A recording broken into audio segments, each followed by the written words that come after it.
سلام عزیزای دلم، وقتتون بخیر. یک فال گروهی برای تمام فصلهای سال.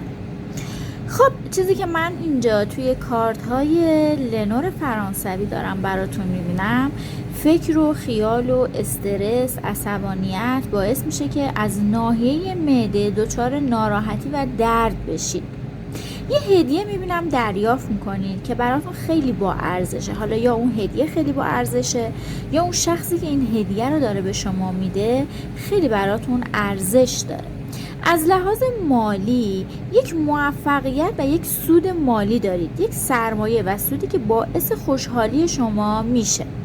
یک موفقیت تو زمینه کاری و مالی و احساسی براتون دارم میبینم. اگر کار قانونی اداری دارید، با رفتن یک مسیر و هزینه کردن برو بیا این کار به پایان میرسه و نتیجه به نفع شما میشه. برای مجردین ازدواج با عشق دیده میشه. ممکنه تحت فشار باشید ولی اوضاع براتون بهتر از این میشه. یک سفر براتون دارم اینجا میبینم که بهتون پیشنهاد یک سفر میشه که احتمال اینکه حالا قبول نکنید یا نخواهید برید زیاده.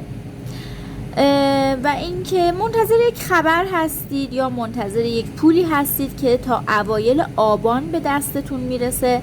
شما اطرافتون حسود خیلی زیاده، یه جورایی خیلی توی چشم هستید و با این حال فکرتون خیلی درگیره و اذیت میشید.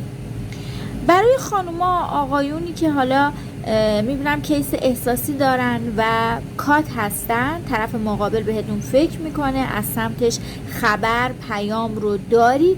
بین زن و شوهرها اگه اختلافی هست، ناراحتی هست، با واسطه براتون حل میشه. حالا این واسطه هر چیزی ممکنه باشه.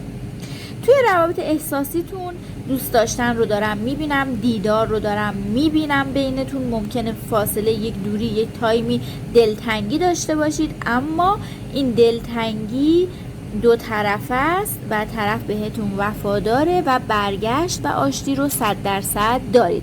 بهترین ها نصیب دلتون باشه.